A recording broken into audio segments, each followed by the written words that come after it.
여러분 안녕하세요. 송재우의 MLB 전당. 2014년부터 명예전당에 헌액된 대선수들을 소개를 해드리고 있고, 오늘 그 두 번째 순서입니다. 빼놓을 수 없는 그 애틀란타 전설의 사인만 중에 한 명인 탕 글래빈 선수. 이 선수도 2014년도 매덕스와 함께 명예전당에 헌액됐습니다. 두 선수는 공교롭게 60년생 동갑내기고요. 글래빈 역시 체격이 큰 선수 아니었어요. 183cm에 79kg의 체격이었었고요. 통산 682경기에 출장을 하면서 305승 203패를 기록을 했고요. 4,313과 3분의 1이닝을 던졌습니다. 엄청난 수치죠. 통산 탈삼진은 2,607개를 잡아냈고요. 볼넷은 1,500개를 허용을 했어요. 매덕스보다는 조금 수치가 높긴 하죠. 그러다 보니까 이닝당 허용률 WHIP도 1.314. 이 선수도 두 번의 사이 영상을 수상을 했습니다. 그리고 10번 올스타에 선정이 됐고요. 이 선수는 방망이도 잘 쳤어요. 실버 슬러거를 투수 부문에서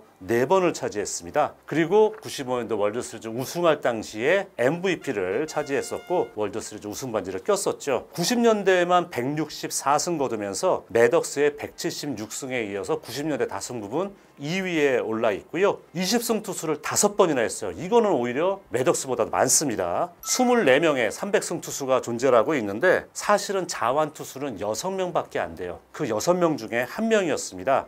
그리고 역시 2014년도 명예전당 들어갈 후보군 첫 번째 해에 91.9%로 역시 입성을 당당히 하게 되죠. 이 선수는 매사추세츠주 콩코드 출생이에요. 근데 이 선수는 학창시절에 보기에도 샤프하게 생겼거든요. 공부도 잘했대요. 우등생인데 야구도 잘하고 특히 아이스하키를 정말 잘했다고 합니다. 이 고등학교 때 아이스하키 경기를 23경기를 떴는데 47골 넣고 47개 어시스트를 기록할 정도였대요. 그렇기 때문에 84년도에 LA 킹스, NHL 하키팀이죠. 4라운드에 지명을 했었고 애틀란타 브레이브스 야구팀이 2라운드 지명했는데 본인이 고민을 하다가 애틀란타 좀 순위가 높아서 그런지 야구를 선택을 하게 됩니다. 자, 87년도에 데뷔해서 첫 해는 2승 4패 5.54 썩 좋은 성적 아니었었고 88년에도 7승 17패 4.56 89년부터 서서히 눈을 뜨기 시작을 합니다. 14승 8패 3.66 90년도에는 10승 12패 4.28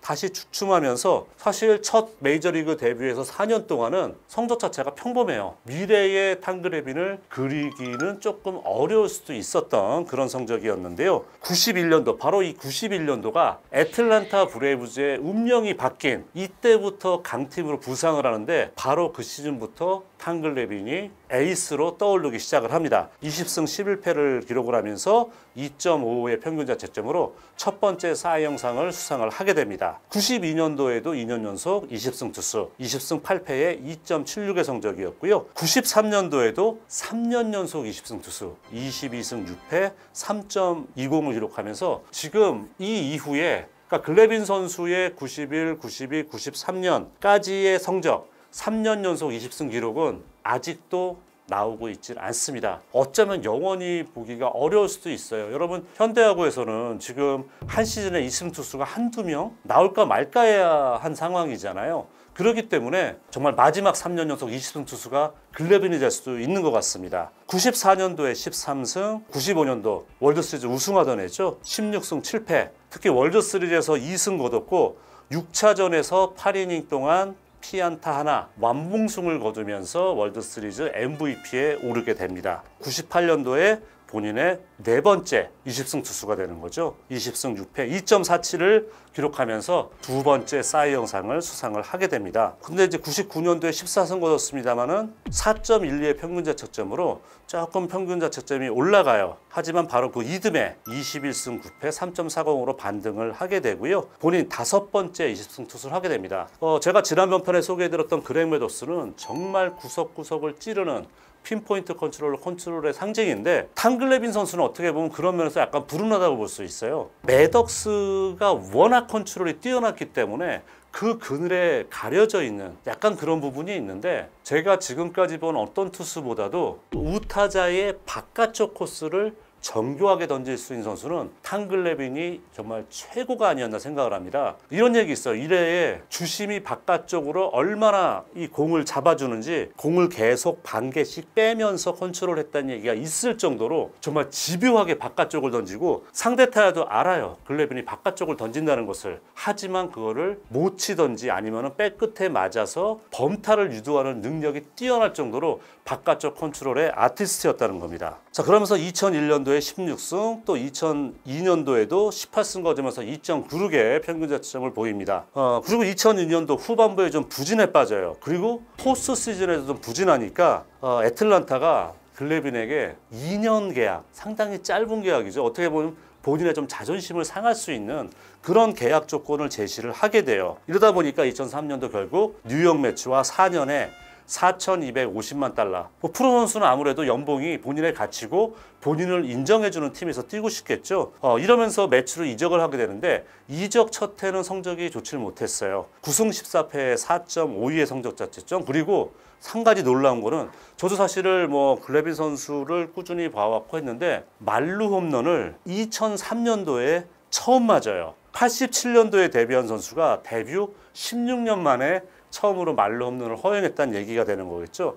그 당시에 몬트리올 엑스프레스의 이루수 호세 비드로 선수에게 말루 홈런을 허용을 하게 됩니다. 자, 2004년도 본인이 상당히 좀 오프시즌 동안에 칼을 갈았어요. 출발이 좋았는데 다시 후반기에 성적이 떨어져요. 하지만 전체 성적은 11승 14패 3.60. 승률이 아쉽지만은 평균 자책점은 그래도 체면치레는 했다고 볼 수가 있겠죠. 이렇게 되니까 2년 연속 어떻게 보면 매치에서 기대했던 것만큼의 성적은 나지 않으니까 그 당시에 뉴욕 매치의 투수 코치가 릭 피더슨이라는 분입니다. 제가 기억나는 이 당시에 서재흥 투수가 뉴욕 매치에 있어서 피더슨 코치가 국내에도 많이 좀 알려지기도 했는데 피더슨 코치가 너 너무 바깥쪽 던지는데 안쪽을 조금 더 많이 던져, 이런 조언을 해줬고 글레빈 선수가 그 조언을 받아들여요. 그리고 또 하나는 커브를 던지지 마. 너는 커브가 아무 위력이 없어. 타자들에게 위협적이지 않으니까 커브를 던지지 마. 이런 조언이 성공 거두면서 13승 13패 3.53에 나쁘지 않은 성적을 거두게 됩니다. 자, 그리고 2006년도에는 15승 7패 3.82의 성적. 그리고 매치 유니폼을 입고 처음으로 포스트시즌 나가서 2경기 연속 무실점을 기록하기도 했습니다. 자, 2007년 8월 5일 시카고 컵스를 상대로 그 당시로서는 사상